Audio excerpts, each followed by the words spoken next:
Fala investidores, sejam muito bem-vindos ao canal Planilheiro Investidor. Eu sou Adriano Costa e no vídeo de hoje nós vamos falar do relatório gerencial de abril de 2022 do fundo SDI Rio Bravo Renda Logística, é o SDI11. Faz um tempo que a gente não fala no fundo no canal, né? A gente acompanha até esse fundo, mas tem tempo que a gente não fala do relatório gerencial dele aqui. Então vamos hoje ver a performance dele no mês de abril e vamos dar aí nossa opinião sobre o fundo, né? Entender essa alavancagem aqui do fundo, né? Na aquisição do imóvel, de contagem, se eu não me engano. Então, fique conosco aí. E queria te pedir, se você ainda não é inscrito no canal, se inscreve aí, deixe seu like, né? Ative o sininho de notificações, ajuda bastante a gente aqui no canal, né? A desenvolver nosso trabalho e também levar essas informações para outras pessoas, os futuros investidores, investidores experientes. E também, se você quer ajudar a gente aqui informando os vídeos que você quer que a gente fale aqui no canal, né? Informe aí nos comentários desse vídeo qual a sua sugestão de vídeo e também qual é se você é investidor, né? Se você é cotista do SDIL11, qual é o percentual da sua carteira hoje, se você está estudando para entrar no fundo. Então aproveite aí essa leitura desse relatório para você entender um pouco mais e também nosso canal do Telegram, nosso endereço, né, no grupo do Telegram, se inscreve lá em curta distância, também faça lá suas sugestões e converse com outros investidores, tá bom?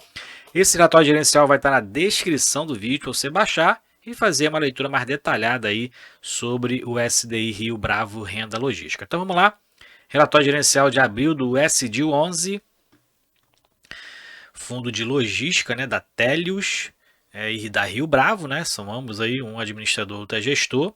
Então vamos entender algumas informações aqui do fundo, né? Então é um fundo de gestão ativa, né? O perfil da gestão do fundo é ativa. Ele é administrado pela Rio Bravo Investimentos e gerido também pela Rio Bravo, tá?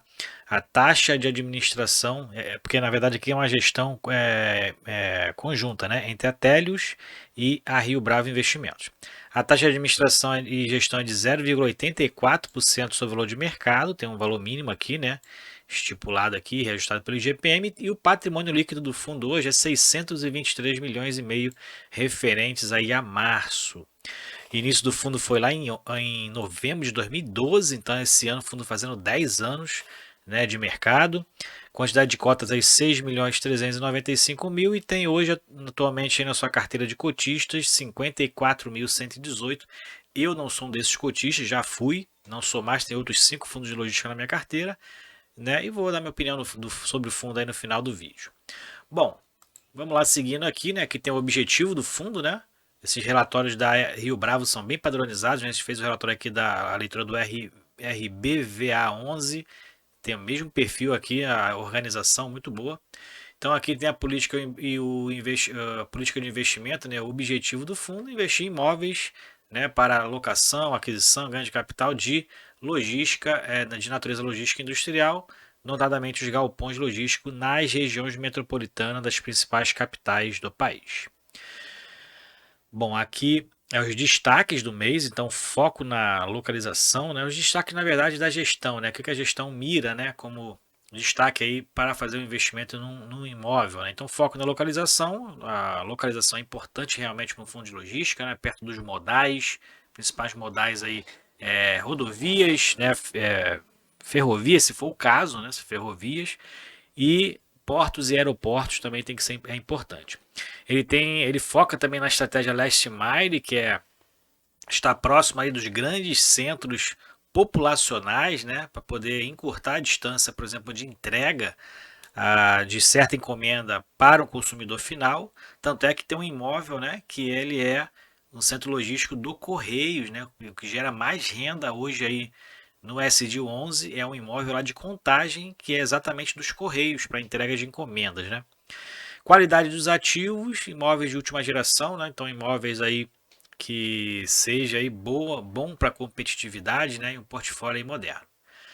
Então vamos seguindo aqui. Aqui os principais números. Então esse aqui, por exemplo, é o imóvel locado para o correio, né? Lá em Contagem, é um belo imóvel realmente, né? Perto dos grandes centros aqui, né? Deixa eu ver aqui realmente a localização dele. Hoje o fundo tem 5 ativos, tá? 319 mil metros quadrados, então 12 inquilinos. Então não tem uma diversidade média, né? Diversificação média de portfólio, aí, vamos dizer assim, né? Dentro da minha classificação, dentro de inquilinos e ativos, baixo para médio a diversificação de ativos e de inquilinos. Hoje o fundo tem 2% de vacância, então a vacância está com um índice bom, né? Em relação aos pares de mercado. O setor logístico foi um setor que teve bastante resiliência aí durante a pandemia, né? Não sofreu tanto, alguns até cresceram, na verdade. O vencimento médio dos contratos está superior a 8 anos, que também é bom, né? Para tu investir por médio e longo prazo. Patrimônio líquido dele, como a gente já falou aqui, 623 milhões. O valor de fechamento da cota no mercado foi de R$ 90,99. Distribuição de cotas aí 76 centavos por cota, então também é uma boa distribuição, né? Superior a 0,85%, né? De distribuição ali aproximadamente. Dividend yield anualizado está 10,02, estão pagando acima de 10%, né? E negociado a R$ 1.773,79 por metro quadrado, né? Então, essa aqui é o valor hoje do fundo, né? De negociação. O valor médio diário no mercado secundário, né? Em torno aí de R$ 1 milhão, o valor médio de negociação na B3. E o valor de mercado dele hoje está em 581 milhões, então está abaixo do valor patrimonial, em torno aí de 13, 14%. Continuando então aqui nos destaques do fundo, né, que agora os comentários do gestor, né, o que aconteceu no mês de abril. Então teve o contrato de locação, né, assinado com a Transcarapiá Transporte Limitada, módulo 18 do Galpão B do Intermodal Duque de Caxias, né, de Caxias, perto aqui onde eu moro. Então, locando aí mais um módulo desse imóvel, que acho que é o que tem a maior vacância do fundo, a gente vai ver isso mais para baixo. Então vai ser um prazo de duração de 5 anos, contar de maio de 2022, né? O índice de reajuste é o IGPM, então tem alguns aí já aceitando o IGPM, visto que o IPCA está aumentando bastante, né? E a nova alocação vai impactar positivamente em torno aí de 9 centavos por cota nos 12 meses seguintes ao encerramento da carência. Então tem carência aí também, o fundo concedeu, né?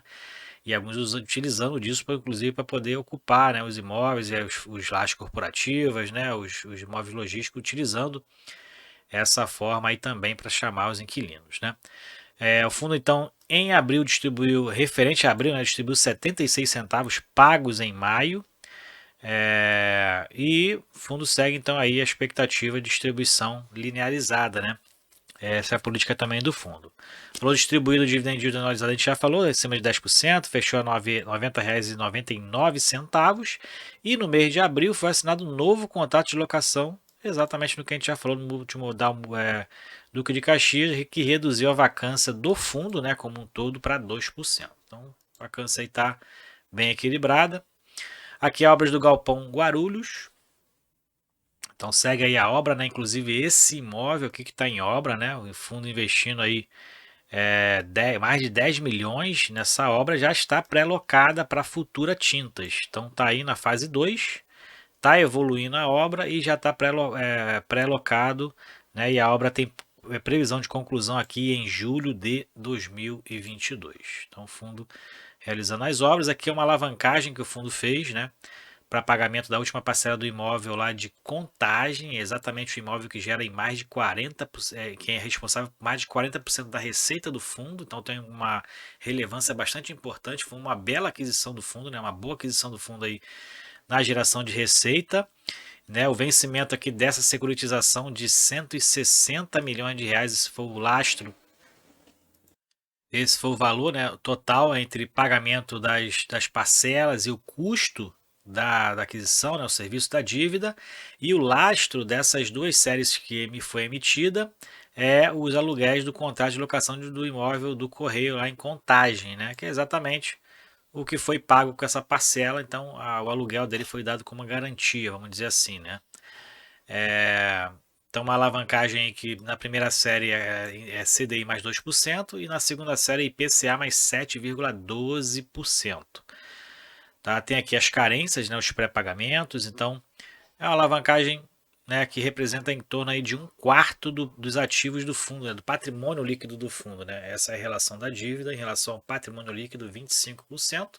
Falando da DRE gerencial, os resultados do fundo, né, em abril, Então a receita imobiliária representou aí 5,8 milhões, quase 5,9, rendimento de FIIs 32 mil, resultado financeiro, né, onde o caixa fica aplicado 81.500, despesas 863, né, tem aqui as taxas de administração e gestão, né, que é pagos mensalmente, e outras despesas aqui, pode ser despesas financeiras, né, o fundo não detalha aqui para gente, né, pode ser algum serviço da dívida, por exemplo, né, das alavancagens que o fundo tem, da alavancagem que o fundo tem, né? E o resultado então de 5,1 milhões de reais, rendimentos distribuídos 4,8, o fundo fez um caixa aí de em torno de 4 centavos por cota, né? Como está aqui embaixo, e distribuiu 76 centavos por cota, e a proporção está mantendo aquele mínimo legal, né, de 95%. Na composição, a gente vê que a receita contratada do fundo hoje é de 89 centavos, foi pago antecipadamente aí em torno de 3 centavos por cota em aluguéis, provavelmente, né? Então o resultado foi de 92 centavos, receitas financeiras representou 2 centavos e despesas 14 centavos por cota. E aí está aqui o resultado de 80 centavos por cota, né? Aqui também a composição por item ali da composição do resultado, né? Aqui é o histórico de distribuição de proventos, então o fundo tem uma característica de distribuição linearizada de proventos. Aqui a gente vê a evolução também da quantidade de cotistas, né? Segue evoluindo aqui a quantidade gradativamente, né? Devagar e sempre, mas está evoluindo aqui, está crescente ainda o gráfico dos cotistas, né? Que se aqui adentram o fundo. Aqui a composição do patrimônio. Então, o fundo aqui tendo 761 milhões em imóveis, em FIIs 4 milhões e meio, renda fixa, né, que é o caixa do fundo 10 milhões, bom, quase 11 milhões, né? Aluguéis a receber 5,8, outros 1,8, e aqui a gente tem um ativo total então de 785 milhões e o fundo tem dívidas, né? São as obrigações e provavelmente as aquisições a pagar, né, de CRIs, a alavancagem que o fundo fez, 161 milhões de reais, e o patrimônio então dele é de 623 milhões de reais, né? Então ativo menos passivo, patrimônio líquido. Aqui é a parte da liquidez, né, e desempenho no mercado. Então o volume negociado total, né, no mês de abril foi de 19 milhões e meio de reais, volume médio diário em torno de 1 milhão. Giro de cotas foi de 3,33, né, a quantidade de cotas que foram negociadas em relação a todas as cotas do fundo. Então tem ali uma liquidez considerada média, né, 3%, entre 3 e 5%, entre 3 e 4% ali. É uma liquidez média, acima disso realmente o fundo, isso aqui não é certo, né? Eventualmente o fundo tem picos de liquidez, né? Muita negociação no mercado, às vezes meses tem poucas negociações, né? Então eu entendo que entre 2 e 4% é uma liquidez média, né? Acima de 4% já é uma liquidez já alta, e abaixo disso realmente o fundo não tem muita negociação no mercado, o giro de cotas não é tão alto, né? Claro que enquanto mais cotas o fundo tem, mais é o giro, né? Por isso que tem muitos fundos aí fazendo um desdobramento, né? De 1 para 10, né? Para poder ver se aumenta a liquidez no mercado, né? Aumentando a quantidade de cotas. O valor da cota encerrou aí a 85,15, né? Foi em abril, e a quantidade e o valor de mercado do fundo estava em 544 milhões e meio de reais. Então a gente verifica inclusive aqui, né, teve uma redução da quantidade de cotas negociadas, né, fevereiro aqui bateu um pico aqui, né, de muitas cotas aqui negociadas, realmente o giro de cotas aqui provavelmente foi alto, né, então teve alta liquidez aqui nesse mês de fevereiro, mas o volume de negociação acabou caindo de fevereiro para abril, né.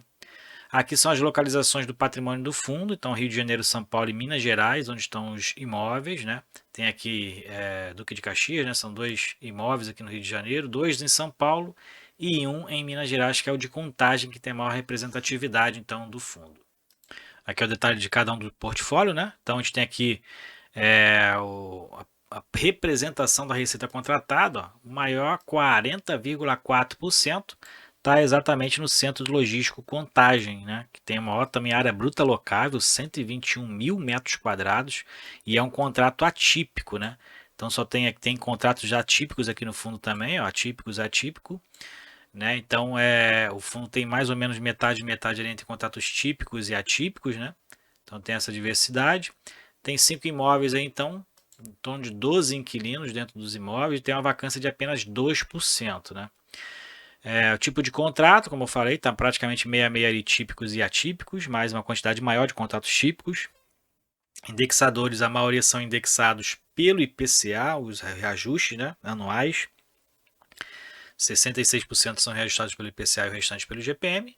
Dentro da localização geográfica, 40% está em Contagem, provavelmente aqui pela área bruta locável, né? Locatários também, o Correio, a maior representatividade dos inquilinos do fundo, né? 40% da receita. E o setor de atuação, e-commerce, 42% entre os setores de atuação. Aqui são os vencimentos dos contratos, né? Então, os contratos atípicos normalmente têm um vencimento um pouquinho maior. A gente vê aqui o do Correio, por exemplo, que é um contrato atípico, né? 2034. Então, o vencimento, 71% dos contratos vencem a partir de 2026 e tem um vencimento médio de 8,38 anos dos contratos, né? Então, aí, médio e longo prazo aí de investimento. Aqui a gente vê a vacância, então a vacância maior está localizada no imóvel de Duque de Caxias, né, como eu tinha falado lá no início. A menor vacância está aqui no de Contagem, né, alugado pelo Correio. Tem que descobrir que vacância é essa, né, já que é um imóvel que parece ser mono-inquilino, mas tem 0,7% de vacância, mas pode ser uma vacância financeira também, né. Só que o fundo não é tão claro aqui que vacância é essa daí, né. E aqui a gente tem então a evolução do portfólio, né? Então, centro de logística de Contagem em relação aqui à área bruta locável, né? 121 mil metros quadrados foram acrescentadas nesse período aqui da acréscimo em 2021 do centro logístico Contagem, imóvel mais novo aí do fundo. E aqui é o histórico de assembleias, né, e tudo mais. É isso aí, então, relatório gerencial do SDIO11, na minha opinião, um bom fundo, um fundo de logístico aí já maduro no mercado, 10 anos, né? Um fundo que resiste aí, semelhante aos fundos da Quineia, que na minha opinião, da Quineia, da Credit Suisse, né, que resiste aí aos preços de mercado, né, não tem uma volatilidade tão grande. E esse é um fundo que eu acho que tem esse potencial, né? São imóveis próximos a centro de consumo, né? Apesar de estar com uma vacância de apenas 2%. Duque de Caxias tem uma característica que os imóveis de logística estão sofrendo mesmo, não é só uma característica do imóvel do SDIO. Se você pesquisar aí os outros fundos imobiliários que tem imóvel em Duque de Caxias, normalmente a maior vacância está lá. Então é um problema ali, né? Com relação ao polo industrial ali de Caxias mesmo, né? Algumas empresas estão saindo dali. Mas é um fundo bom, tem pago bons proventos. Quem está pegando a cota de mercado tá recebendo aí mais de 0,8% de rendimento isento de imposto de renda. E está abaixo do valor de mercado, em torno de 13%. Então, na minha opinião, um bom investimento. Não está na minha carteira porque eu tenho outros 5 fundos de logística daí que se encaixa melhor na minha estratégia, que o fundo aí tem não se encaixa tanto porque ele não tem uma diversidade tão grande, não tem diversificação tão grande em inquilinos, em imóveis, né? E dentro da minha estratégia, essa característica eu levo em consideração e todos os que eu tenho na minha carteira têm essa diversificação em inquilinos e em imóveis, ok? Então siga a sua estratégia, mas na minha opinião um bom fundo, ok? Então é isso aí, fique com Deus, até o próximo vídeo, tchau, tchau.